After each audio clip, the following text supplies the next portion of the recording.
Hello, Just Too Good here. Today I'm taking a look at Zane's Titan Mech Battle, which retails for $60 in the United States as of January 1st release. Has a total of 840 pieces and 4 minifigures. Let's start off with the exclusive Legacy minifigure of the set, Legacy J. This looks freaking awesome. I love that mask that they use, you know, the ninja wrap with the blue and the gold. That's just an awesome dual molded piece. Amazing combination there. And of course, it just fell off. But we're using the same face from the Ninjago movie. Nothing too special there. Love the torso and the legs. And also an alternate face. I think this is the sword holder from last January. And you can see some nice torso printing with the swords removed. And the stand is great, celebrating 10 Ninjago years. Same 2x2 tile print that comes in the other Legacy anniversary sets. Slightly different stand build with the blue for J. For Zane, we have an update of the 2015 outfit. Love the black and white on this design. The sword holder at the back is nice too. But with that stuff you removed, you could get a better look at the back of the head print as well as the back of the torso. And they give you the option to put this hairpiece on Zane as well, which is just nice to get a recolor of that Ninjago movie Zane hair in that silver coloring. For Gultar, this design is exclusive with a nice recolor, or I guess reissue, of that leg piece. Love the dual molding there with the purple and that translucent green they use. Also like the weapon here with some interesting blades where they use, again, the molding, but this doesn't seem like purple, but rather like, I don't even know, maybe it is purple, but it just looks great in that translucent lime green plastic.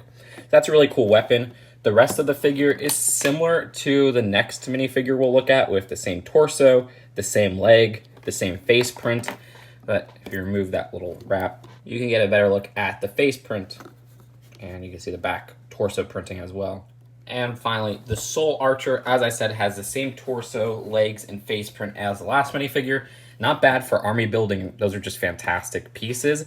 I love this dual molded mask right here, this ninja wrap. That's great as well. But that whole figure, this whole entire figure comes in one of the cheap battle sets for this season, so it's not super hard to get. But yeah, that's it for the minifigures. Let's move on to the build. As for the build, this is a lot bigger and more detailed than the 2015 version. The difference is the 2015 set was a battle. Like, there was a little bit of a side build. There was even that possessed Samurai X mech, and none of that's in this set. Both for the same price at $60. This actually has more pieces at around $800, but it still doesn't have anything else besides this mech, which to me is a downfall, but we'll go into that later. Either way, with the cockpit, lift up the head, which the head itself does have some stickers on it. You can see on this flap, at the top, and at the side. I don't like how the missiles are right at the cockpit area, so every time I accidentally hit one and then it gets lost. But you do have enough space to fit a minifigure standing up in there, which is a bit of a tight fit, but it still works. And now Zane is just peeking right under the mech's head. Now you could hide even more by having Zane sit inside the cockpit. But anyways, want to take a look at the back of the cockpit area. I like how finished this looks from all sides, where you do have some different parts at the back. It's not just all, you know, undersides of bricks and plates. I like how they finish off with these gold plates, or sorry, the gold bar 1x2s. And there's some extra details there. You can see that you could even adjust those shooters a bit. Again, I just don't like the location of those because they're so close to the cockpit, and if you're moving your figures and everything, you're gonna accidentally shoot one out. But you can see how the connection for the head is a miniature ball joint, and then that second section is just clipped on. You can see the front has more use of those gold bar 1x2s and some different colors, and that works really well, just adding texture and greebling to this mech. Let's take a look at the arms. I'm not even going to load the missile again because it's just going to fly out. But the arms are slightly different in the weapons that they use. So the one at this right arm right here, this design uses this really interesting blade piece.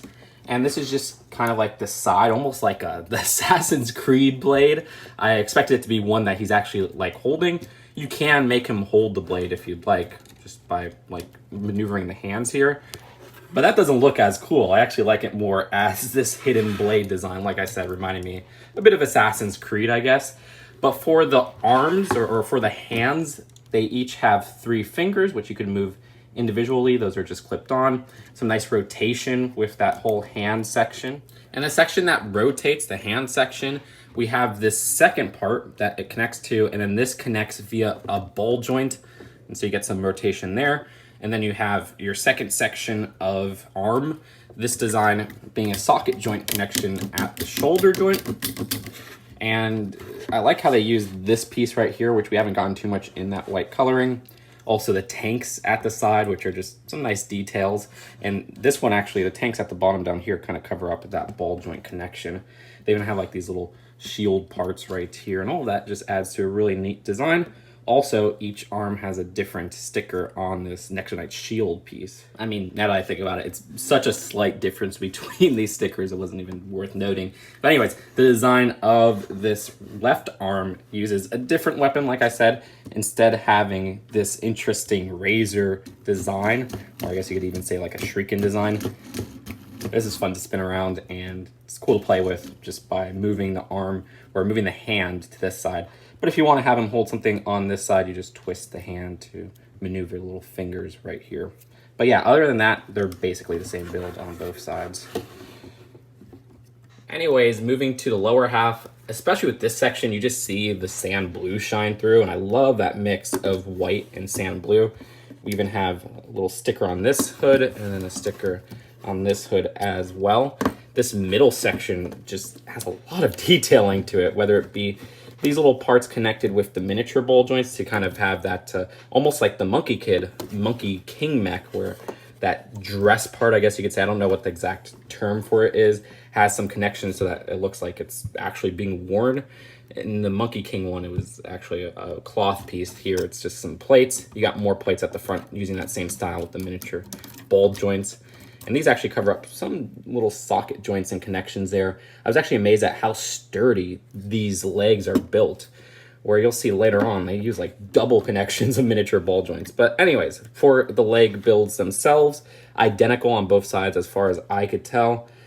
Some more detailing with the 1x2 gold bar pieces in white. At the side we have another sticker, and this actually appears 4 times. You have one there, one on the inside, and one here, one on the outside. You get the point. But there's also really nice part usage that's covering, which is the beehive piece in like a gunmetal gray. I didn't expect to see that, but that works really well as kind of like these exhaust pipes or energy or whatever you want to call it. And with the connection it uses, you're not going to be able to rotate the top section of the leg, so they're always going to be facing this way.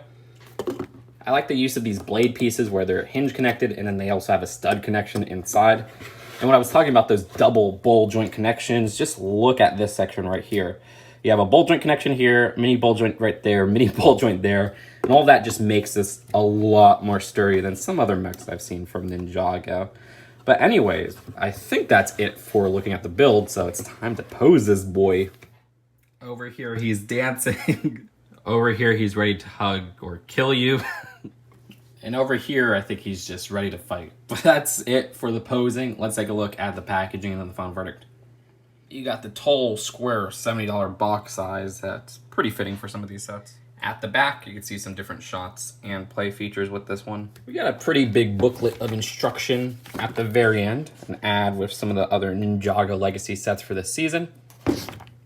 So overall, I'm judging this set as a remake, and the original set of this just felt like a lot more. You got the Samurai X mech, you got this mech, and then you got some side builds. This mech was so much smaller and less detailed though. So in this set, we get rid of everything else and just focus on that one part. Kind of like how they had the Golden Ninja mech from last year, and they got rid of that whole temple section and just made a remake of that that's more detailed. Though in that one's defense, that was a lot cheaper than this, and cheaper than its original price. This is actually the same price as the original. So we're looking at it as a $60 set, and I think as a $60 mech, it's pretty cool, but I honestly get so many mechs, this one doesn't really stand out that much. And kind of wish that they went with the original idea of having the Samurai X possessed mech as well, and maybe some little side builds. Because for $60, this feels like a good size. Like, the mech itself feels like one that would maybe even be $70 or $80. I just don't get the excitement from this set. And this could be a personal thing. I mean, it's definitely a subjective thing, but the design of this, wow, cool, it just isn't the most interesting mech.